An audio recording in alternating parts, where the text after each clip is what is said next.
जय हिंद दोस्तों, मैं राहुल पांडे अपने YouTube चैनल सीखने की दुनिया पर आप सभी लोगों का स्वागत करता हूं। और आज इस वीडियो में मैंने आपको इसके पहले सजेस्ट कर लिया था, मैंने आपको एक नोटिफिकेशन वाला वीडियो जारी कर लिया था और मैंने आपको उसमें एनडीए के बारे में बताया था। तो आज हम लोग एनडीए का सबसे पहला वीडियो मैं रिकॉर्ड कर रहा हूं, सबसे पहला वीडियो आप सबके सामने, ठीक है, जो कि आज हम कॉम्प्लेक्स नंबर के बारे में पूरे अच्छे से डिटेल अध्ययन करेंगे। कॉम्प्लेक्स नंबर के एक एक चीज़ों को बहुत डीपली से अध्ययन करेंगे। एनडीए की तैयारी करने वाले सभी विद्यार्थियों को मैं आपको बता दूं कि एनडीए की क्लास आपको पर डे मिलती रहेगी, बहुत जल्दी आपको लाइव क्लास भी मिलने वाली होगी, ठीक है। तो सभी बच्चों के लिए बता दें, आज की एनडीए की क्लास बेहतरीन क्लास होगी। हम सबसे पहले, मुझे पता है कि उन बच्चों के लिए जो बच्चे मैथ से डरते हैं, जिनको मैथ में कुछ नहीं आता, वो भी एनडीए की तैयारी करना चाहते हैं, उनके मन में ये रहता कि हम भी एनडीए तैयारी कर लें, तो ऐसे सभी बच्चों के लिए मैं बेसिक से एकदम मैथ स्टार्ट करूंगा, एक एक चीज़ों को बताते हुए चलूंगा। हाँ, इस बात से आप घबराइएगा मत कि वीडियो थोड़ा लंबा हो गया, क्या दिक्कत है, आप थोड़ा पेशेंस रखिएगा। देखो बच्चों, जब आपको कोई टीचर पढ़ाता है तो आपको जीरो लेवल से लेकर चलता है। तो मुझे पता है कुछ बच्चे बहुत अच्छे जानते हैं, कुछ बच्चे कमज़ोर होते हैं, लेकिन टीचर का दायित्व होता है हर बच्चे को ध्यान से देखते हुए सभी बच्चों के लिए अच्छे से पढ़ाया जाए। तो इसलिए मैं आपको एकदम विस्तार से पढ़ाऊंगा कॉम्प्लेक्स नंबर के बारे में। तो आप सभी लोग लगातार अपना कंटिन्यू समय दीजिएगा। मैं आपको विश्वास दिलाता हूं, आपको जरूर पूरी तरीके से आपका मैं हेल्प मदद कर सकता हूं, ठीक है। तो आज हम लोग वीडियो में इसमें कॉम्प्लेक्स नंबर के बेहतरीन से पढ़ेंगे। सबसे पहले हम सममित संख्या के बारे में ही जान लेते हैं क्या होता है, ठीक है। अब मेरे बच्चों, बात को ध्यान से सुनना। जो कॉम्प्लेक्स नंबर आपके पास होता है, कॉम्प्लेक्स नंबर आपके पास होता है मेरे बच्चों, तो कॉम्प्लेक्स नंबर आपके पास जो होता है ये क्या है, सबसे पहले ये जानते हैं। देखिए, अगर मैं आपसे यहाँ से बच्चों एक बात पूछ लिया कि अगर मैंने आपको एक्स स्क्वायर बराबर और यहाँ पे मैंने 16 कह दिया और आपसे पूछा कि बताओ यक्स का यहाँ पे क्या मान हो सकता है, तो मेरे सभी बच्चे आप बता सकते हैं कि इसका मतलब यहाँ पे सर x का पावर कितना है, 2 है, x पे घात अधिकतम कितना, 2 है, मतलब यहाँ x के केवल 2 मान हो सकते हैं। x से कितने मान होंगे, 2 मान होंगे। एक तो आपके पास प्लस का 4 हो जाएगा, मतलब अगर x1 प्लस 4 रख दोगे उसका स्क्वायर 16 हो जाएगा, और एक तो आपके पास -4 हो जाएगा, अगर -4 यहाँ रख दोगे, -4 का भी स्क्वायर कितना हो जाएगा, 16 हो गया। तो मेरे बच्चे, हमने क्या कहा, यहाँ एक्स स्क्वायर बराबर 16, मतलब इस समीकरण को हल करने के लिए x के केवल 2 मान +4 और -4 हैं। इसका मतलब ये रियल में है, मतलब +4 और -4 जो हैं ये दोनों किस में बिलोंग करेंगे, रियल नंबर को बिलोंग करेंगे, मतलब ये रियल में है। वास्तव में ये कोई संख्या है प्यारे बच्चों, मेरे ध्यान रखना, वास्तविक संख्या है। +4 और -4 ये वास्तव में संख्याएं होती हैं, मतलब ये वास्तव में है, ठीक है, कोई बात नहीं, अच्छी बात है। लेकिन प्यारे बच्चों, अगर मैं यही शब्द आपसे यहां से पूछ लूं, क्या पूछ लिया कि अगर मैंने कहा मेरे बच्चों एक्स स्क्वायर की वैल्यू -16 है, अब मुझे बता दो, अगर एक्स स्क्वायर की वैल्यू -16 है तो मुझे एक बात बता दो कि एक्स की वैल्यू हम क्या रख दें। तो एक बात सभी बच्चे ध्यान रखेंगे, क्योंकि यहां से पावर कितना है, 2 है, और यहाँ पे इसका मतलब यक्स का 2 मान होना चाहिए। लेकिन एक बात सोचो मेरे बच्चों, अगर मैं यहाँ पे x का मान +4 रख दूं, तो अगर मैंने क्या कर दिया, +4 रख दिया, तो +4 का स्क्वायर कितना होगा बच्चों, 16 होगा प्लस में। अगर मेरे बच्चों मैंने क्या किया, x का मान क्या रख दिया, -4 रख दिया, तो अगर मैंने यहाँ से x का मान -4 रख दिया और -4 का स्क्वायर कर लिया, तो ये कितना आएगा, फिर भी प्लस का 16 आएगा। तो एक बात अगर आप सभी लोग अपनी निगाह को ध्यान से जमा के बैठो बच्चों, एक चीज का ध्यान रखना, यूपीएससी, एनडीए का यूपीएससी तैयारी कर रहे हो तो पेशेंस रखना पड़ेगा, ये ध्यान रखना। ऐसा नहीं है सर ये क्या सर 0, तो ऐसा करोगे तब हो चुका, ध्यान रखना। आपको आ रहा वीडियो, थोड़ा स्पीड बढ़ा के आगे देख लो, कोई दिक्कत नहीं, लेकिन अच्छे अच्छे क्वेश्चन कराऊंगा, मैं आपको इतना विश्वास दिलाता हूं, इस बात को ध्यान रखिएगा। बट थोड़ा सा चूंकि स्टार्टिंग है तो मुझे हर चीज बताना पड़ता है, इसलिए धैर्यता रखो, पेशेंस रखो, और तब एकाग्र होकर नोट्स बना लो और पर डे अपनी क्लास को हमेशा जारी रखो। तो यहां से आपने क्या चीज देखा मेरे बच्चों कि एक्स का ऐसा कोई मान मैं रख दूं जिसका वर्ग -16 हो जाए, तो ऐसा तो मेरे बच्चों क्या कहोगे, नॉट वैल्यू, ठीक है। यहां पे क्या कहोगे, नॉट वैल्यू, मतलब क्या कहोगे मेरे बच्चों, नॉट वैल्यू का मतलब यहां पे ऐसी कोई वास्तविक मान नहीं है, यहां से कोई वास्तव में ऐसा कोई मान नहीं है प्यारे जिसका स्क्वायर करने पर -16 आ जाए। ऐसी कोई वैल्यू नहीं है जिसका स्क्वायर -16 आ जाए। तो एक बात को ध्यान से सुन लेना, क्योंकि अगर किसी नेगेटिव नंबर का अगर आप स्क्वायर कर रहे हो बच्चों तो हमेशा ध्यान रखना वो प्लस में आएगा, और प्लस में अगर स्क्वायर कर रहे हो तो ध्यान रखना अगर कोई पॉजिटिव वैल्यू है उसका स्क्वायर कर रहे हो तब भी वो पॉजिटिव नंबर ही देगा। तो मुझे एक बात तो क्लियर हो गया, किसी भी धनात्मक संख्या का, किसी भी धनात्मक या ऋणात्मक संख्या का वर्ग सदैव धनात्मक होता है, ये बात तो क्लियर हो गया। इसका मतलब हो गया किसी संख्या का, कोई आपके पास संख्या है वो चाहे माइनस हो चाहे प्लस हो, उसका स्क्वायर करने पर ध्यान रखना माइनस तो आ ही नहीं सकता। तो यहां से इसका मतलब हो गया कि यक्स का यहां पे मैं कहूंगा कोई वैल्यू ऐसा नहीं है, मतलब यक्स का कोई मान ऐसा नहीं है जो इसको, आपके पास कोई मान नहीं है, कोई वैल्यू इसका नहीं है जो इस समीकरण को संतुष्ट कर पाए। तो यहां तक तो बात हो गई कि यहां पे द्विघात व्यंजक के बारे में इसका यक्स का कोई मान हुआ ही हुआ।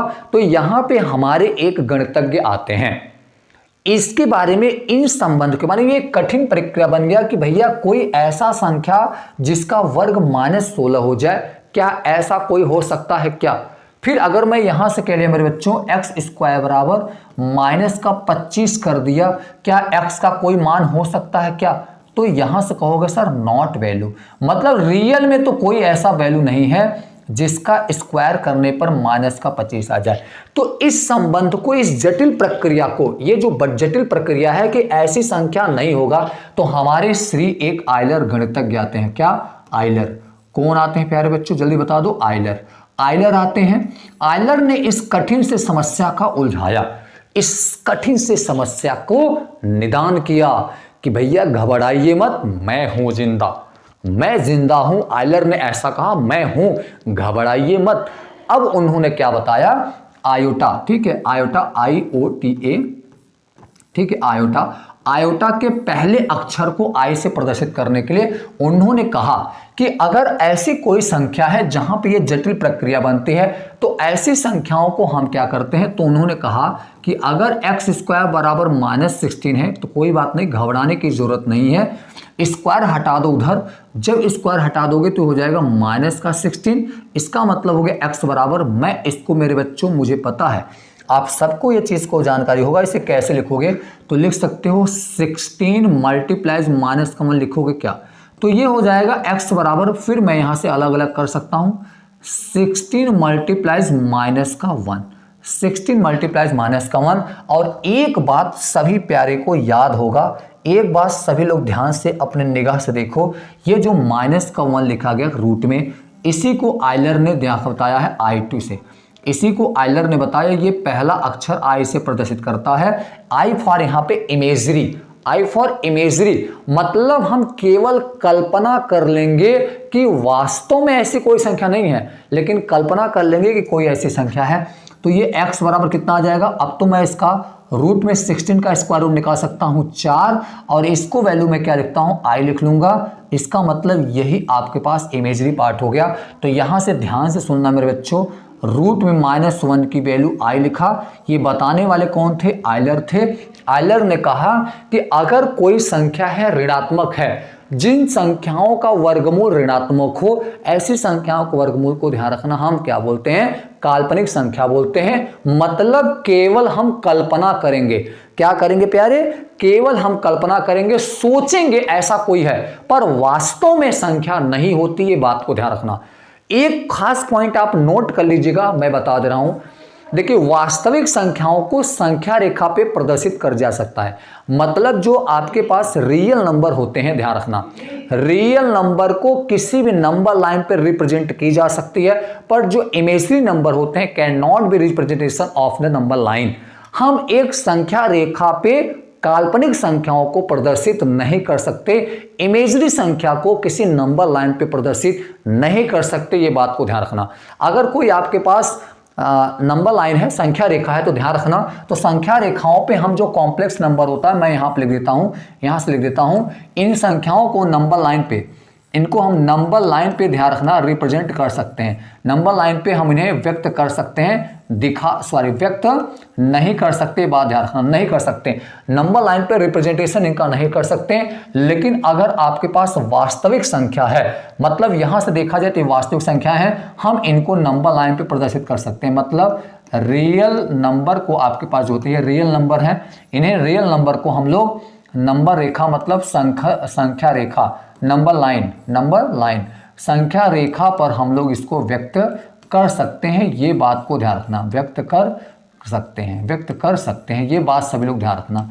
क्या ध्यान देंगे मेरे बच्चों, नंबर लाइन को हम नंबर लाइन पे रियल नंबर को व्यक्त कर सकते हैं, पर कॉम्प्लेक्स नंबर को नंबर लाइन पे रिप्रेजेंट नहीं कर सकते, ये बात ध्यान रखना। ये बात सभी का इतना क्लियर हो गया, कोई दिक्कत है क्या? तो यहां से ये चीज शब्द हो गई कि मतलब काम जो आपके पास कॉम्प्लेक्स नंबर होते हैं जिन्हें हम सम्मिश्र संख्या कहते हैं, ऐसे संख्या, बात को ध्यान रखना, जिनका वर्गमूल, बस इसका परिभाषा ऐसे रखना, जिन संख्याओं का वर्गमूल, जिसका वर्गमूल ध्यान रखना, जिसका वर्गमूल क्या होना चाहिए मेरे बच्चों, ऋणात्मक होना चाहिए, ध्यान रखना, जिनका वर्गमूल ऋणात्मक होना चाहिए मेरे बच्चों, ध्यान रखना, ऋणात्मक हो। मतलब a number which square root are negative. आप इसे इंग्लिश मीडियम वाले बच्चे भी ध्यान से सुन सकते हैं, हिंदी मीडियम वाले बच्चे ध्यान से सुन सकते हैं, कोई दिक्कत नहीं है, क्योंकि लैंग्वेज का फेयर है, बाकी मैटर सेम चीज है, कोई दिक्कत नहीं है। क्या कहोगे, मतलब एक ऐसा नंबर जिसका स्क्वायर रूट नेगेटिव हो जाए, मतलब यहां से आप बॉक्स बना के लिखोगे क्या, अगर आपने लिखा रूट में और यहां पे माइनस में लिख दिया तो ध्यान रखना ये क्या हो जाएगा आपके पास, हमेशा ध्यान रखना ये क्या हो जाएगा, कॉम्प्लेक्स नंबर।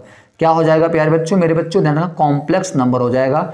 ये बात को सभी लोग ध्यान रखना, क्या हो जाएगा, ये कॉम्प्लेक्स नंबर। हाँ, बट ये चीज ध्यान रखना, अब जैसे एग्जांपल -3, -9, -16, रूट में -10, ठीक है, -10, -20, ठीक है, फिर उसके बाद रूट में -30 ETC, ऐसे सभी वैल्यू हो जाएंगे। हाँ, बट ये एक चीज का ध्यान रखना, ध्यान ये रखना है कि केवल और केवल स्क्वायर रूट होना चाहिए, केवल और केवल स्क्वायर रूट होना चाहिए, वर्गमूल होना चाहिए, ये बात को ध्यान रखना।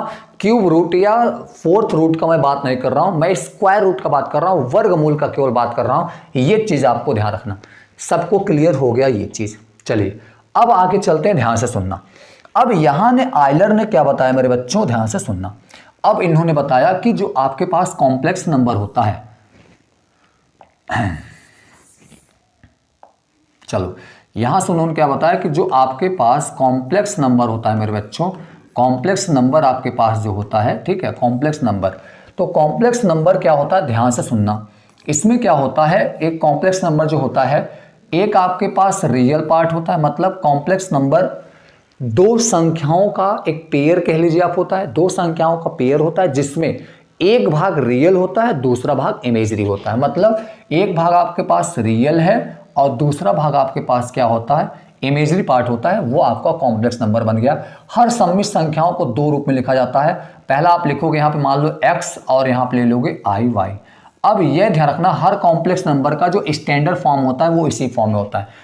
प्रत्येक कॉम्प्लेक्स नंबर, जितने भी सम्मिश्र संख्याएं होते हैं, जितने भी कॉम्प्लेक्स नंबर होते हैं, सभी कॉम्प्लेक्स नंबर को आप इसी फॉर्म में लिख सकते हो। जहां पे आपके पास, बच्चा ध्यान रखना, जहां आपके पास ये x क्या है, तो x कहोगे सर ये रियल पार्ट है। क्या है, रियल पार्ट है, ये बात को ध्यान रखना। क्या है बच्चा, ये रियल पार्ट है। और ये जो y क्या है, तो आप कहोगे सर ये आपके पास इमेजरी पार्ट है।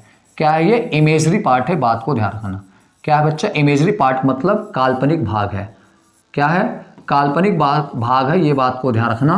ये काल्पनिक भाग या कह लीजिए इसको हम लोग, ठीक है। और ये आपके पास क्या है, वास्तविक भाग है, मतलब यहाँ वाला जो भाग होगा वो वास्तविक होगा, ये बात ध्यान रखना। क्या ध्यान देंगे, वास्तविक भाग का मतलब वास्तविक संख्या होगा, ये बात को ध्यान रखिएगा, ठीक है, वास्तविक भाग होगा। क्या लिखा गया यार, क्या होगा बच्चा, वास्तविक भाग होगा। वास्तविक भाग का मतलब ध्यान रखना, वास्तविक भाग मतलब वास्तव में होगा कोई संख्या। वास्तविक भाग का मतलब वास्तव में, रियल में कोई नंबर होगा। जैसे एग्जांपल मैं आपको दे देता हूं, जैसे यहां लिख दिया 3 + 4i, 3 + 4i।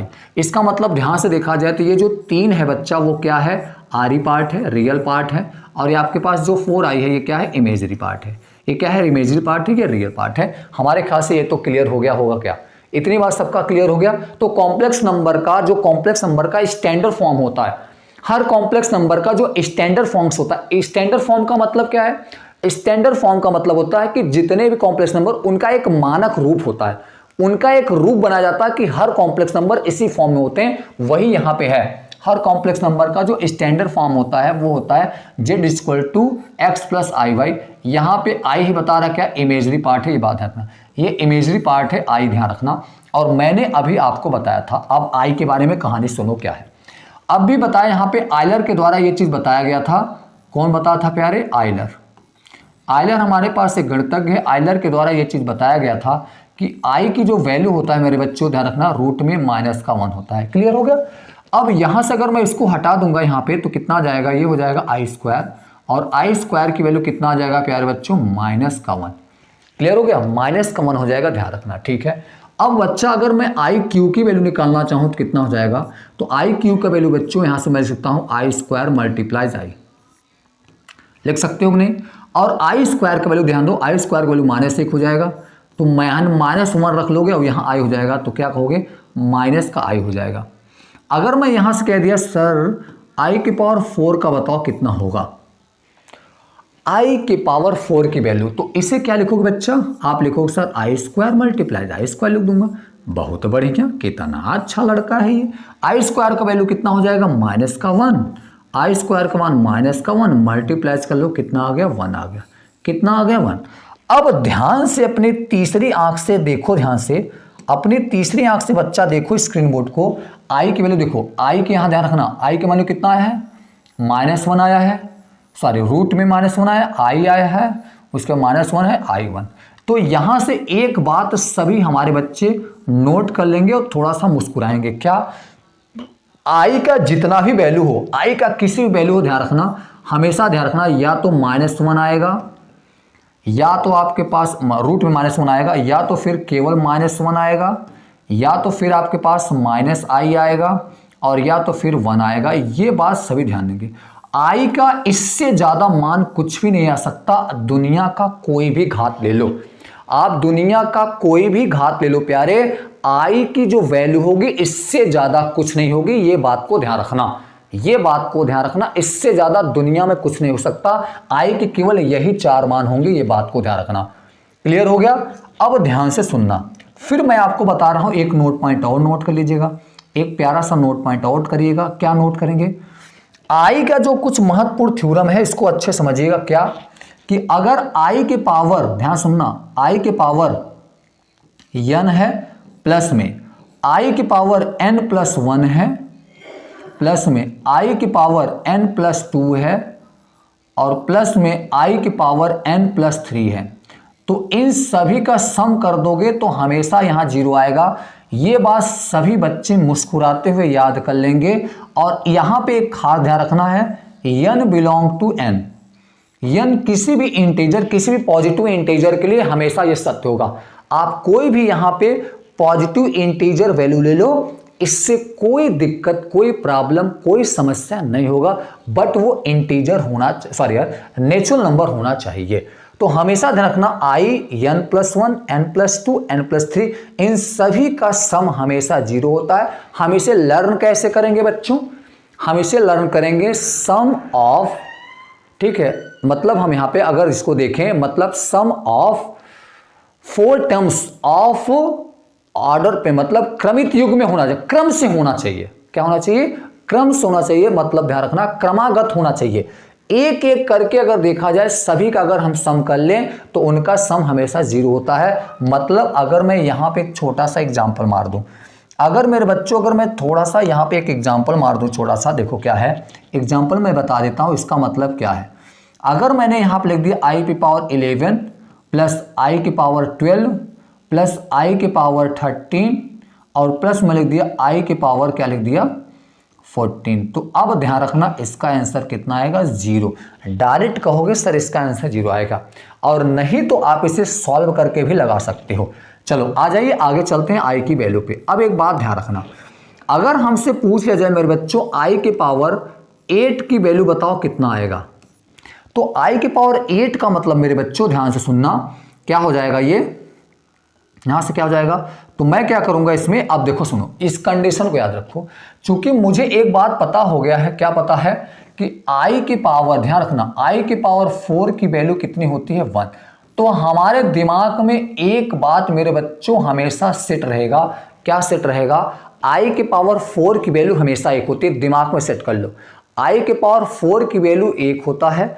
इमेजरी के पावर मतलब i की पावर अगर 4 वैल्यू है तो उसका पावर हमेशा वैल्यू 1 होता है। अब हम क्या करेंगे, सुनो, अब एग्जाम वाला क्वेश्चन क्या करता है, आपसे i power 100, i power 200, i की पावर 500, मतलब 1600, मतलब इस तरीके से बहुत सारे नंबर हाई पावर दे करके आपसे उसकी वैल्यू पूछता है। तो ऐसी स्थिति में क्या करते हैं हम बच्चों, ध्यान रखना, हम क्या करते हैं, मेरा एक छोटा सा कंसेप्ट याद रखिएगा। अब कंसेप्ट क्या रखेंगे, ध्यान सुनना, मैं यहां लिख देता हूं, यहां से इसको नोट पॉइंट बना के बच्चों लिखिएगा। क्या लिखेंगे, अगर मैंने आपको कहा if power of i, if power of i is more than 4, is more than 4, क्या कहा मेरे, मोर देन 4, आपके पास ध्यान रखना, मोर देन 4। इसका मतलब क्या निकला, कह रहा है कि यदि पावर जो है i का जो पावर है मेरे बच्चों 4 से अधिक हो जाए तो क्या होगा, i का जो पावर है 4 से अधिक हो जाए तो क्या होगा। तो आप क्या करोगे, ध्यान से सुनना, कुछ मत करना मेरे बच्चों, बस कुछ मत करना, आप क्या करो, ध्यान रखना, वहां से करो देन, तो आप क्या करो बच्चों, देन डिवाइड कर दोगे, देन डिवाइड बाई 4, क्या करोगे मेरे बच्चों, डिवाइड बाई 4। तो हम क्या करेंगे मेरे बच्चों, उसमें 4 का डिवाइड लगाएंगे, 4 का डिवाइड लगेंगे और हम उसमें क्या लेंगे, उसके रिमाइंडर को लेंगे। बस ध्यान रखना, क्या लेंगे मेरे बच्चों, रिमाइंडर को लेते हैं मेरे बच्चों, ध्यान रखना, रिमाइंडर को, केवल उसके शेष फल को लेंगे, रिमाइंडर मतलब शेष को लेंगे, ये चीज ध्यान रखना, केवल शेष फल को, जो डिवाइड करने के बाद 4 से डिवाइड करने के बाद जो बच जाएगा केवल वही वैल्यू आपको लेना है, ये बात को ध्यान रखना। तो अब ध्यान से सुनना, अब यहां पे कुछ खास पॉइंट लिख लीजिएगा, मतलब अगर i की पावर 4 हो गया m, तो हमेशा ध्यान रखना इसकी वैल्यू हमेशा कितना आने वाला है, 1 आएगा, ये बात को ध्यान रखना। अब दूसरी बात को ध्यान दो, फिर मैंने कहा अगर i की पावर आपके पास 4m प्लस का 1 हो गया, तो इसका मतलब यहां से बच्चों बात को एक चीज ध्यान रखना, क्या कहोगे, ये देखो i की पावर 4m है तो मैं इसको क्या लिखूंगा, i की पावर 4m तो लिख ही लूंगा, और मल्टीप्लाइज में क्या लिखोगे इसे, i की पावर 1, तो इसका आंसर कितना आ जाएगा, i की पावर 1 आ जाएगा, क्योंकि ये तो 1 हो गया। फिर मैंने कहा अगर i की पावर आपके पास कितना हो गया, 4m प्लस 2 हो गया, तो क्या लिखोगे इसे, i के पावर 4m इंटू मल्टीप्लाइज में i का स्क्वायर। अब एक बात बताओ, ये तो आपका कितना हो गया, 1 हो गया, और i स्क्वायर का मान कितना हो गया, माइनस का 1 हो गया, तो कितना आएगा बच्चा, माइनस का 1 आएगा, ध्यान दो, माइनस का 1 आएगा, ध्यान दो।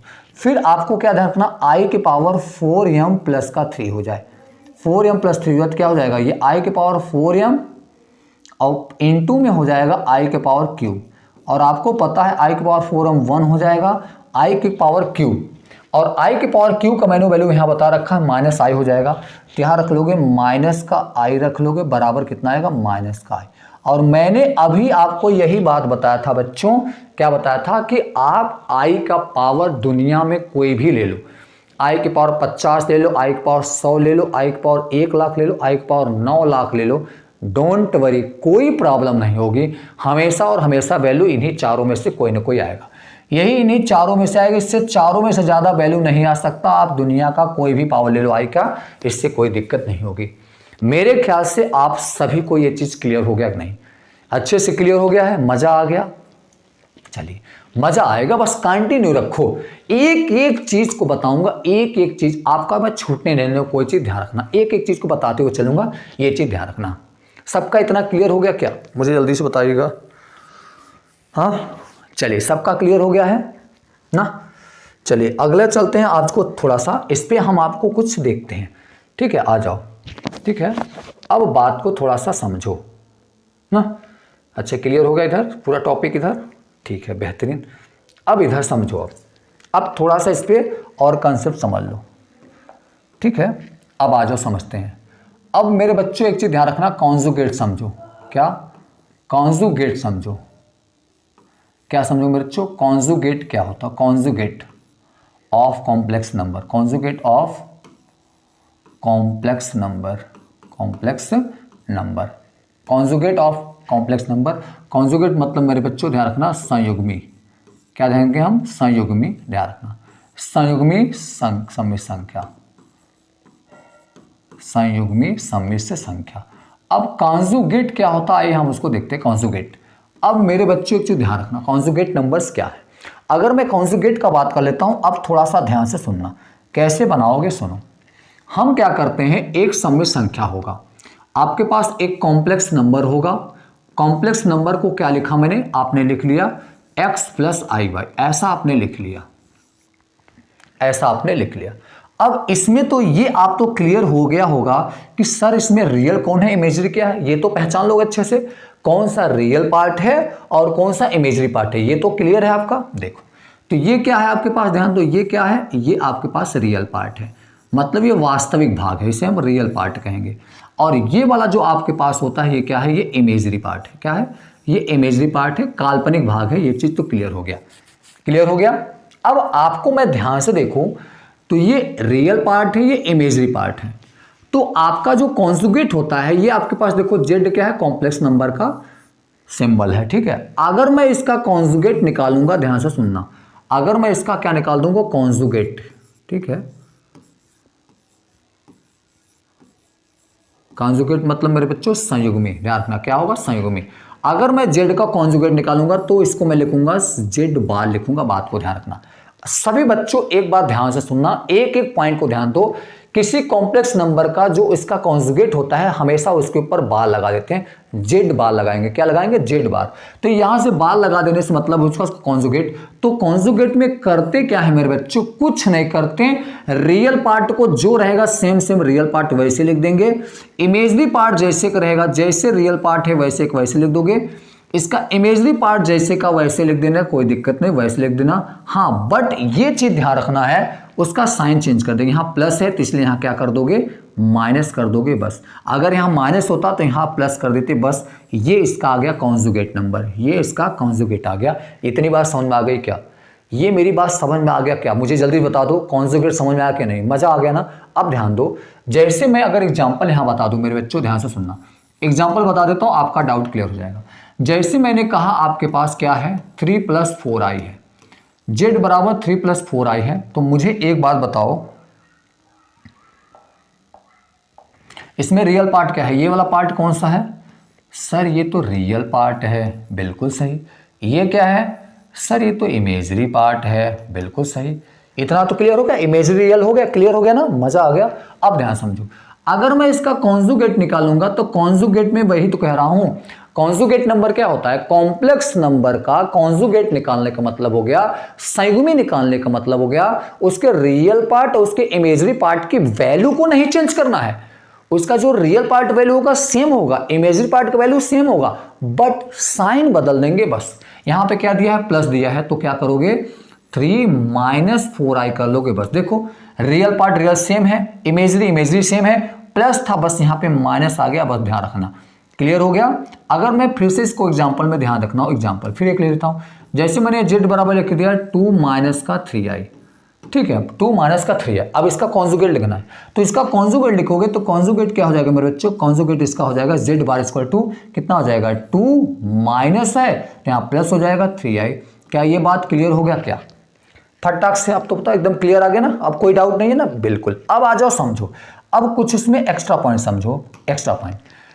चलो ये हो गया, ये हो गया। अब देखो ध्यान से, अब यहां पे नोट करोगे आप एक्स्ट्रा पॉइंट, क्या नोट करोगे, देखो अगर मैं किसी कॉम्प्लेक्स नंबर का उसके, ध्यान से सुनना, पहला पॉइंट नोट कर लीजिएगा, क्या नोट करोगे, क्या नोट करोगे बच्चों, ध्यान सुनना। अगर मैं किसी कॉम्प्लेक्स नंबर, अगर मैं कोई कॉम्प्लेक्स नंबर ले लिया, तो यहां देखो कॉम्प्लेक्स नंबर है और उसका कॉन्जुगेट नंबर, किसी कॉम्प्लेक्स नंबर और उसी का कॉन्जुगेट नंबर का अगर मैं मल्टीप्लाइज कर लिया, मतलब z इंटू में z बार अगर मैंने निकाल दिया, कोई कॉम्प्लेक्स नंबर है और उसी के कॉम्प्लेक्स नंबर के कॉन्जुगेट ले लिया, ठीक है, तो बताओ क्या आएगा। तो आप क्या करोगे, ध्यान से सुनना, अगर मैं इनका गुणा कर दूंगा बच्चों, तो ध्यान से सुनना क्या करोगे, रियल पार्ट का रियल में गुणा कर लोगे, इसका मतलब ये हो जाएगा x + iy हो जाएगा, अगले ब्रैकेट हो जाएगा x - iy।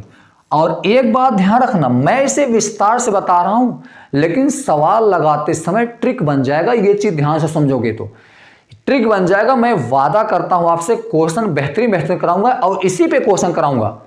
जब आपसे क्वेश्चन पूछेगा, एक इक्वेशन दे देगा आपसे, एक समीकरण देगा, एक दे देगा आपसे, और पूछेगा इसका ज्योमेट्रिकल फिगर क्या होगा, इलिप्स होगा, सर्कल होगा, पैराबोला होगा, ठीक है, हाइपरबोला होगा, तब वहां पे आपका दिमाग चकरा जाएगा, सर क्या बता दे। वही चीजें मैं बता रहा हूं, ध्यान से सुन लो, इस बात को कर रहा हूं। आपको तो लग रहा हो सर जी ये क्या पढ़ा रहे हैं, बड़ा सिंपल सा, घबराओ मत, अभी इसी का जब मैं यूज करूंगा तब आपको हार्ड नहीं लगता है, इसलिए एकदम गहराइयों में ध्यान से सुन लो, तब आपको बोरिंग नहीं लगेगी, ध्यान से सुनना। अब क्या करोगे, तो z इंटू जेड बार का निकालोगे तो कितना हो जाएगा। अब ध्यान दो, यहां से क्या करोगे, रियल पार्ट का रियल में मल्टीप्लाई कर लोगे तो हो जाएगा एक्स स्क्वायर, और इमेजरी पार्ट का इमेजरी में करोगे मेरे बच्चों तो यहां से आ जाएगा क्या, माइनस का वाई स्क्वायर। लेकिन एक बात ध्यान दो, आपको फार्मूला लर्न होगा ना, एक ब्रैकेट में a प्लस बी, एक ब्रैकेट में माइनस बी लर्न होगा, एक ब्रैकेट में प्लस बी, एक ब्रैकेट में माइनस बी, तो ए स्क्वायर माइनस बी स्क्वायर होगा। लेकिन जब ए स्क्वायर माइनस बी स्क्वायर कर लोगे तो, लेकिन एक चीज आपने ध्यान से देखा, यहां पे देखो ये माइनस तो है तो माइनस आ गया, लेकिन आई का तो आई में गुणा करोगे तो आई स्क्वायर, और आई स्क्वायर का मान कितना होता है बताओ, आई स्क्वायर का मान कितना होता है, माइनस का एक, तो यहाँ क्या आएगा प्लस। तो ये चीज आपको सबसे पहले लर्न कर लेना है, क्या, जेड बार का वैल्यू जो होता है वो एक्स स्क्वायर वाई स्क्वायर के बराबर होगा। मुझे जल्दी से बता दो क्या आएगा, जल्दी से अब करना है, 3 सेकंड, केवल 3 सेकंड में आंसर देना, ध्यान रखना। क्या कहा मैंने, फिर से बता दो, 3 सेकंड में आंसर देना, ध्यान से सुनना कैसे। क्या करोगे, जेड और जेड बार का अगर मैं यहां से बता दूं, मतलब किसी कॉम्प्लेक्स नंबर का उसी कॉन्जुगेट के नंबर से हमेशा उनके इमेजरी पार्ट, ये कौन सा पार्ट है बताओ, ये इमेज, सॉरी यार, ये रियल पार्ट है ना, रियल पार्ट का स्क्वायर और उसके इमेजरी भाग का, इमेजरी भाग जो होगा उसका स्क्वायर करके जोड़ दो, आंसर आ गया उसका। अब मुझे इसका बताओ जल्दी से आंसर क्या आएगा, जेड इंटू जेड बार का आंसर बताओ कितना आएगा, क्या बात है, 3 3 जा 9, 4 4 जा 16, आंसर आपने कहा 25। देखो कितना लगा, 3 सेकंड ज्यादा नहीं लगेगा बच्चा, 3 सेकंड ज्यादा नहीं लगेगा, घबराओ मत, 3 सेकंड लगेगा। अगर मैंने इसका कहा आंसर बता दो, जेड इंटू जेड बार कितना होगा बताओ, 2 2 जा 4, 3 3 जा 9, कितना आ गया, 13 आ गया। बताओ कितना समय लग रहा, बता दो मुझे कितना समय लग रहा, मुश्किल से 2 3 सेकंड लग रहा है आंसर, 2 3 सेकंड में कंसेप्ट क्लियर होगा तब लगेगा, ध्यान रखना, कंसेप्ट क्लियर होना चाहिए, कंसेप्ट लगा दो, आग लगा दो एकदम, ध्यान रखना, आग लगा दो, सिलेक्शन में आग लगेगा एकदम, ध्यान रखना एकदम, ठीक है। कितना होगा 13। अब फिर से अगर मैंने आपसे कह दिया कि z इक्वल टू, अगर आपके पास, ध्यान रखना, z इक्वल टू आपके पास 6 प्लस में अगर 8 आई है तो मुझे बता दो, अब प्रश्न पूछ रहा है कि मुझे बता दो z इंटू जेड बार का बताओ कितना आने वाला है आंसर, जल्दी बता दो। तो क्या कहोगे, z इक्वल टू इतना है, तो मुझे एक बात ध्यान रखना, कुछ मत करना मेरे बच्चों, कुछ मत करना, डायरेक्ट इसका वर्ग करके जोड़ दो, बस काम खत्म। 8 6 का वर्ग कितना हो जाएगा 36, 8 का वर्ग हो जाएगा 64, जोड़ दोगे 10 आ जाए, सॉरी 100 आ जाए, कह दो भैया 100 आएगा, आंसर आ गया, खत्म कहानी, बाय बाय टाटा, हो गया खत्म। क्यों, अब देखो ध्यान से, अगर इसका जेड बार निकालो कितना आएगा, 6 माइनस का कितना 8 आएगा, और हो गया 6 जा 36, 8 8 जा, ठीक है 34, आंसर आ गया। तो ये होता है आपका कंसेप्ट क्लियर होने पर। अभी तक तो अगर किसी बच्चे को डैब बता दिया जाए तो दिमाग खराब हो जाता है, तो अब यहां से कंसेप्ट याद कर लेंगे कि अगर आपके पास रियल पार्ट और इमेजरी पार्ट का मल्टीप्लिकेशन किया जाए तो हमेशा उनके ध्यान, मतलब एक कॉम्प्लेक्स नंबर ले लिया जाए और उसी का कॉन्जुगेट नंबर का मल्टीप्लाई कर लिया जाए तो सदैव उसके परिमाण के बराबर होगा, ये बात को ध्यान रखना, सदैव उसके परिमाण बराबर होगा। ये बात क्लियर हो गया क्या, सभी को क्लियर हो गया ना अच्छे से। एक बार स्क्रीनशॉट ले लो, मैं बता दे रहा हूँ, स्क्रीनशॉट ले लो, कोई दिक्कत नहीं, स्क्रीनशॉट अच्छे से ले सकते हैं आप, कोई दिक्कत किसी को नहीं ना। चलिए अब चलते हैं आगे की तरफ, ध्यान दो। अब अगर मैं यहाँ से बात कर लेता हूँ थोड़ा सा, देखो अब यहाँ से फिर से नोट पॉइंट याद करेंगे आप, नोट पॉइंट बनाते रहेंगे, ध्यान रखना। किसी कॉन्जुगेट नंबर, कोई अगर कॉन्जुगेट नंबर है, ध्यान सुनना, अगर कोई कॉन्जुगेट नंबर है और उसका क्या, सॉरी यार, कोई कॉम्प्लेक्स नंबर है, एक मिनट सॉरी, कोई कॉम्प्लेक्स नंबर है और उसका कॉन्जुगेट निकालो, चलो एक बार कॉन्जुगेट निकाल लिया, ठीक है, और फिर से क्या किया जाए, उसका फिर से कॉन्जुगेट निकाल दो, तो हमेशा ध्यान रखना वो सेम उसी कॉम्प्लेक्स नंबर के बराबर हो जाएगा। यहां से आपको क्या समझ आया कि किसी कॉन्जुगेट नंबर का फिर से कॉन्जुगेट निकाला जाए तो हमेशा क्या होता है, उसका फंडामेंटल मूल आपके पास कॉम्प्लेक्स नंबर, वही कॉम्प्लेक्स नंबर फिर से प्राप्त हो जाता है जो होता है। एग्जाम्पल भी समझते जाओ, यहाँ पे एग्जाम्पल समझते जाओ। जैसे मेरे बच्चों, अगर मैंने आपसे कहा कि मान लीजिए जेड बराबर कितना है 2 + 3i है ना, तो इसका क्या निकालोगे, देखो इसका जेड बार निकालोगे कितना आएगा 2 - 3 आ जाएगा, क्लियर है। तो तो अगर मैंने कहा है जेड बार का फिर से जेड बार निकालो तो कितना आ जाएगा, तो 2 + 3 आ जाएगा, 3 आ जाएगा, चूंकि माइनस से प्लस हो गया। अब मुझे बता दो जेड बार और उसका जेड बार निकालोगे तो कितना आ जाएगा, क्या ये जेड ही तो है, जेड बराबर नहीं होगा, देख लो ध्यान से। तो इसलिए ये चीज़ हमेशा आपको क्लियर होना चाहिए, ध्यान रखना हमेशा ये बात को क्लियर होना चाहिए। क्या ये बात सभी को क्लियर हो गया क्या? अब तो किसी के मन में कॉन्जुगेट से लेकर कोई दिक्कत तो नहीं है, कॉन्जुगेट से कोई दिक्कत तो नहीं है, मुझे बता दो जल्दी से, कोई दिक्कत नहीं है ना? कॉन्जुगेट क्लियर हो गया, ठीक है ना? हाँ चलिए, बिल्कुल कॉन्जुगेट के बारे में क्लियर हो गया, एकदम अच्छे से डाउट क्लियर हो गया ना। चलो अब क्या समझोगे, ध्यान से देखना। आइए अब आपके लिए कुछ क्वेश्चन, बहुत ही मीठे मीठे क्वेश्चन है ये आप सबके लिए, जल्दी से क्वेश्चन का सॉल्व करना है, जल्दी से आंसर आपको देना है। चलिए आइए क्वेश्चन का आंसर देते हैं हम लोग। सुनो, पहला क्वेश्चन आपके सामने दिख रहा है, मेरा बहुत प्यारा सा ट्रिक है बच्चा, कुछ नहीं करना है, बस कुछ मत करना, केवल बस क्या करना है, डिवाइड करना है 4 से, बस डिवाइड करना है मेरे बच्चों, 4 से डिवाइड कर लो, रिमाइंडर ले लो, बस काम खत्म। और 4 से डिवाइड का मैं ट्रिक बता देता हूँ, ध्यान रखना, ट्रिक बता देता हूँ मेरे बच्चा, क्या करोगे, लास्ट का आपको क्या देखना है, 2 डिजिट, बस लास्ट का केवल 2 डिजिट देख लो और मुझे फटाक से आंसर बता दो। लास्ट का केवल 2 डिजिट देखना है और आंसर आपको देना, ध्यान रखना। तो 2 डिजिट देखना, आई की पावर में कितना है ये बताओ, कितना है, कितना है बता दो, 76। अगर मैं बता दो 76 में 4 का डिवाइड करूंगा तो बताओ रिमाइंडर कितना आएगा, रिमाइंडर कितना आएगा ये बताओ मुझे, शेष कितना आएगा, रिमाइंडर कितना आएगा। तो फर्स्ट अगर 96 जा उन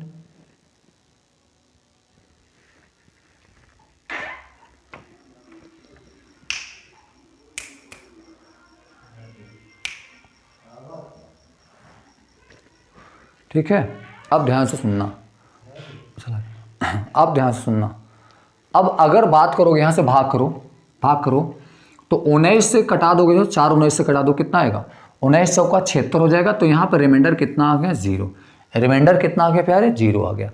रिमाइंडर कितना आ गया, 0 आ गया। ध्यान रखना, अगर रिमाइंडर 0 आ गया तो इसका मतलब हो गया कि मैंने आपसे कहा कि आई की पावर रिमाइंडर 0 आ गया, और किसी नंबर पे अगर 0 पावर है तो उसका वैल्यू 1 होता है, मतलब निकल के आ गया ये। आई की पावर 476 दिया, इसका आंसर कितना आ जाएगा, आई की पावर 476 दिया, इसका आंसर कितना है, 1 आ जाएगा, बिल्कुल करेक्ट आंसर है। अब ध्यान से समझो, यहाँ पे समझो, अब ध्यान से समझो बच्चा, आई की पावर यहाँ पे देखो कितना दिया है, 397 इतना पावर दिया है, उसका आई की पावर वैल्यू पूछ रहा है। कुछ मत करो, केवल लास्ट का 2 डिजिट देखो, बस केवल लास्ट का 2 डिजिट देख लो बस ध्यान से। अब मुझे बता दो रिमाइंडर कितना आएगा, 4 का डिवाइड कर लो, तो 4 दूनी 8, 1 बच गया, 4 दूनी 8, यहाँ 1 बच जाएगा, 19 है, 1 बचा, इसको देखो 17 हो गया, 4 चौका 16, 1 बच गया, तो आई की पावर 1, इसका आंसर आ गया, आई की पावर 1 आंसर आ गया भैया, आ गया 5 सेकंड में आंसर लगा दोगे, बस 5 सेकंड में, ध्यान रखना। अब यहाँ से मुझे देख लो, फिर से देखो कितना दिया है, तो मुझे बता दो क्या ये पूरा पूरा 4 से कट जाएगा, देखो ध्यान से, 4 से कट जाएगा, 19 चौका 76, 19 4 जा 36, पता है 76 हो जाएगा, 19 4 जा 76 हो जाएगा, 19 चौका 76 हो जाएगा। तो यहाँ से जब पूरा पूरा कर गया तो रिमाइंडर क्या आ गया, 0, और रिमाइंडर 0 आ गया तो इसकी वैल्यू 1 आ जाएगा। किसी नंबर पे कोई भी पावर हो, कोई संख्या उस पर पावर 0 है तो इसकी वैल्यू कितना हो जाएगा, 1 हो गया। क्लियर हो गया? अब यहाँ से बता दो कितना हो गया प्यारे। अब ध्यान से देखो, अब इसका क्वेश्चन फटाफट देना है, जल्दी बताओ क्या होगा। अब सुन लो, अगर मैंने कहा इसको बताओ आई की पावर कितना है, बताओ आई की पावर कितना है, जल्दी बताओ। अगर आई की पावर 41 है तो 4 से डिवाइड कर लो तो कितना बचेगा, आई की पावर 1 बचेगा क्या। और फिर यहाँ से ध्यान दो, भाग कर दो यहाँ से, तो यहाँ से भाग कर दो, 4 6 24, 1 बचेगा, 4 4 16, आई की पावर 1 बच जाएगा, बताओ हाँ या ना। आई पावर 1 यहाँ भी बन जाएगा, पावर 9 है। अब एक बात सभी बच्चों ध्यान दो, ये हो गया आई प्लस में 1/i की वैल्यू याद कर लो हमेशा। अगर 1/i कहीं लिखा रहे तो 1/i की वैल्यू, बात को हमेशा ध्यान रखना। क्या करोगे, ऊपर i से गुणा कर लो और नीचे i से गुणा कर लोगे तो i² हो जाएगा, और i² का मान -1 होता है, तो ये कितना हो जाएगा, माइनस का i। ये बात सभी बच्चों ध्यान देना, 1/i की वैल्यू को याद कर लो। अगर कहीं भी 1/i लिखा दिखे तो हमेशा ध्यान रखना ये वैल्यू -i के बराबर होता है। इसको याद कर लो आप अच्छे से, इस वैल्यू को अच्छे से याद कर लो, बहुत काम देगा आपको, ध्यान रखना। तो ये देखो i की पावर कितना, i की पावर 1 है, ये तो 1 हो गया। अब 1/i है, ध्यान रखना 1/i की पावर 1 है, तो इसकी वैल्यू कितना आ जाएगा मेरे बच्चों, कितना आ जाएगा, तो कहोगे सर माइनस का i आ जाएगा, माइनस का i की पावर 9 हो गया। अब मुझे बता दो यहाँ पे, ये हो गया i और प्लस माइनस का i हो जाएगा, पूरे पावर 9 हो गया। आई से आई कट गया, हो गया यहाँ पे 0 की पावर 9 हो गया, तो इसका आंसर कितना आएगा 0 आएगा। बिल्कुल करेक्ट, बिल्कुल करेक्ट हो जाएगा। कंसेप्ट क्लियर होगा तो मुश्किल से आप 15 से 12 सेकंड में आंसर दे पाओगे। 12 से 15 सेकंड में आंसर दे लोगे, मैं आपको विश्वास दिलाता हूं। बट कंसेप्ट क्लियर होगा तब, और कंसेप्ट कराऊंगा मैं आपका कंसेप्ट क्लियर कराऊंगा। बस आप कंटिन्यू लगातार आकर के बस पढ़ते रहिए, थोड़ा अपना समय दीजिए, बस मैं आपका क्लियर करवा दूंगा, एक एक चीज को क्लियर कराऊंगा। ध्यान से सुनना। चलो अगला क्वेश्चन ध्यान से समझो। यहां पे कितना मेरे बच्चों 77 है, बताओ कितना आएगा।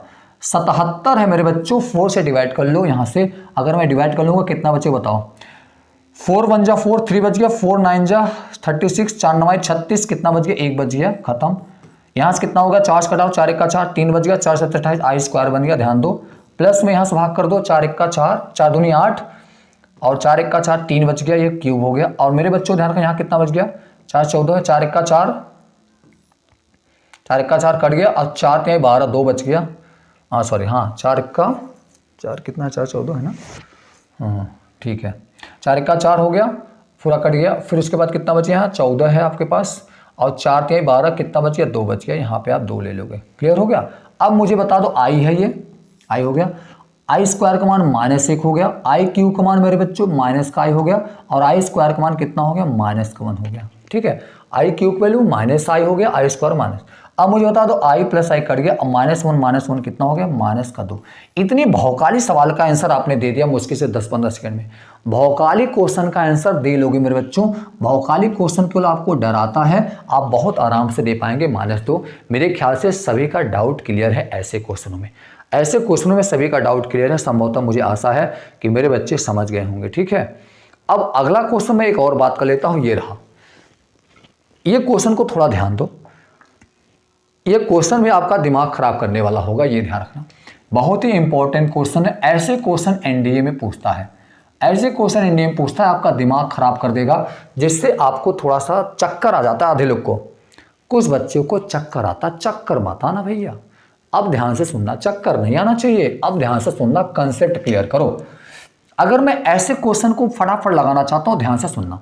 पहले तो यहां पे ध्यान दो, ये क्या है समेशन, सिग्मा, सिग्मा मतलब समेशन, सम मतलब सभी टर्म्स को छोटे रूप में लिख दिया जाए, समेशन होता है। ध्यान रखना, कह रहा है कि n की वैल्यू 1 से कहां तक लिया जाए 13 तक। तो मुझे बताओ मुझे एक बात बता दो बच्चों। यहां से अगर मैं इसको लिखना चाहूं, थोड़ा सा यहां देखो, अगर मैंने लिखा i के पावर n प्लस में, ध्यान से देखते रहना, और i के पावर n प्लस 1 लिख दिया, तो मैं लिख सकता हूं i के पावर n प्लस में, अगर इसमें अलग कर दूं तो i के पावर n टू i लिख सकता हूं, क्योंकि आधार समान होने पर घातें जुड़ जाती हैं गुणा में। तो मैं यहां से क्या करूंगा, अगर मैंने बच्चों i के पावर n कॉमन कर लिया तो ये बच जाएगा 1 प्लस i। क्या इतनी बात तो क्लियर हो गया क्या? हो गया क्या बताओ? तो यहां से i के पावर n दोनों कॉमन है, मैंने बाहर ले लिया, तो मैं इसको लिख सकता हूं क्या, मैं इसको लिख सकता हूं n की वैल्यू 1 से लेकर के कहां 13 तक, और इस पूरे टर्म्स को मैं क्या लिख सकता हूं, यहां पे i के पावर n ब्रैकेट में i प्लस 1, इतना तो लिख सकता हूं मैं। इतना तो शायद हमारे ख्याल से किसी को दिक्कत नहीं हुआ होगा। अब मैंने क्या किया, इस 1 प्लस i को क्या किया, बाहर कर लिया। तो जब मैं इसको बाहर कर लूंगा तो ये हो जाएगा 1 प्लस i। क्लियर है? अब बचे क्या, n का मान ध्यान देना। अब मैं इसको समेशन को खोल रहा हूं, सिग्मा को मैं साइन को हटा रहा हूं, तो कहां जाएगा, n की वैल्यू 1 से लेकर के कहां तक जाएगा, 13 तक जाएगा। तो मैं यहां क्या लिखूंगा, सबसे पहले लिखूंगा i के पावर 1 गुना में, i के पावर 2 गुना में, i के पावर 3 गुना में, i के पावर 4 गुना में, ऐसे करते करते कहां जाएगा, i के पावर 13 तक जाएगा। ये बात तो क्लियर हो गया क्या, i के पावर 30 तक जाएगा। ये बात सभी का क्लियर होगा क्या बच्चों? अब ध्यान से सुनना, अगर आप सभी बच्चों को ध्यान से सुना होगा, ध्यान से अगर देखा होगा, एक हमारे पास होता है जीपी श्रेणी। क्या होता है, गुणोत्तर ज्योमेट्रिकल प्रोग्रेशन, सबको याद होगा, जिसे हम गुणोत्तर श्रेणी कहते हैं। क्या कहते हैं बच्चों, गुणोत्तर श्रेणी कहते हैं, ये तो सभी को पता होगा। गुणोत्तर श्रेणी कहते हैं, ज्योमेट्रिकल प्रोग्रेशन कहते हैं, ये आपको पता होगा।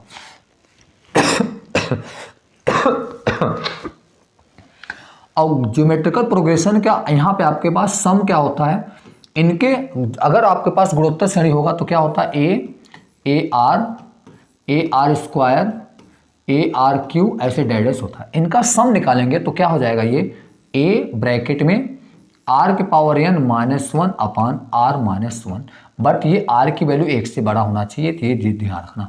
r यहाँ पे क्या है, कॉमन रेशियो। r क्या है, कॉमन रेशियो, जिसे हम लोग सार्व अनुपात के नाम से जानते हैं, कॉमन रेशियो। अब बच्चा एक चीज ध्यान दो, तो अगर मैं ध्यान से देखूं बच्चों, सभी की निगाह इस पे अगर हो क्वेश्चन पे, सभी लोग ध्यान से देखो, तो यहां पे क्या देखो, i है, i स्क्वायर है, तो अगर मैं इसमें भाग को देखो, i है, i स्क्वायर है, i क्यूब है, i 4, ऐसे जैसे जा रहा है, तो इसका मतलब है सब में देखा जाए तो सभी पदों में i का गुणा है। अब ध्यान दो, थोड़ा सा मैं क्या करता हूं, इसको समझो, दूसरे तरीके से लगा लेगा क्वेश्चन को। यहां थोड़ा सा ध्यान से देखिए, अगर मैं इस क्वेश्चन को यहां से अगर हटा दे, थोड़ा इजी। अब देखो, सुनो क्या करोगे, अब ध्यान से सुनना। अगर मैं देखो ये i ले लिया, i का गुणा इसमें कर लो, चूंकि गुणा में है, i को बाहर कर लो, इसमें कितना हो जाएगा, ये i का गुणा 1 में करोगे तो i हो जाएगा, i का गुणा i में कर लोगे तो कितना हो जाएगा मेरे बच्चों, i स्क्वायर हो जाएगा, कितना, i स्क्वायर, ठीक है। और ऊपर अगर मैं ध्यान से देखूं मेरे बच्चों, अगर मैं ध्यान से देखूं तो i13, i की पावर 13 का वैल्यू कितना होगा, i की पावर 13, तो i की 13 वैल्यू कितना हो जाएगा, 4 × 12, ये हो जाएगा i, और -1 हो जाएगा, और नीचे क्या बच जाएगा, i - 1, ठीक है। अब यहां से बात को ध्यान दो, ये i है और i स्क्वायर का मान -1 हो जाएगा, तो ये हो जाएगा -1 प्लस का i हो जाएगा।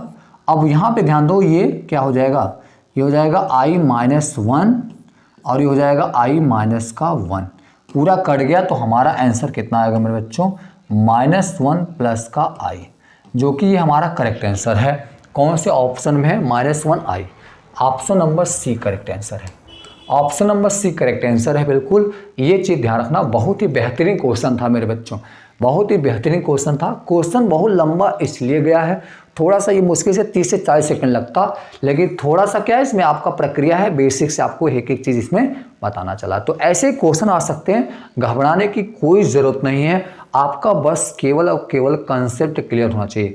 अगर आप सभी का कंसेप्ट क्लियर रहेगा मेरे बच्चों, आप बहुत अच्छे से क्वेश्चनों को कर पाओगे, मुझे आशा है बहुत अच्छे से आप कर लोगे, ठीक है। तो चलिए अब इस क्लास को स्टार्ट बेस यहीं पे समाप्त कर लेते हैं। अगली क्लास में मैं फिर से मिलता हूं आपके सामने, कॉन्जुगेट मतलब यहाँ पे कॉम्प्लेक्स नंबर का दूसरा लेक्चर मिलूंगा, उसमें बेहतरीन क्वेश्चन फिर से कंसेप्ट के साथ आऊँगा।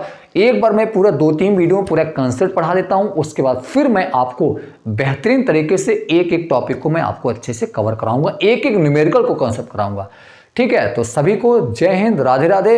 अगली वीडियो में फिर से मिलता हूँ, वीडियो पे कंटिन्यू मेहनत करते रहिएगा, लगातार वीडियो को मैं अपलोड करता रहूँगा, आप रोज कंटिन्यू अपना पढ़ते रहिए, पढ़ाई को जारी रखिएगा, पढ़ाई के साथ लापरवाही मत कीजिएगा।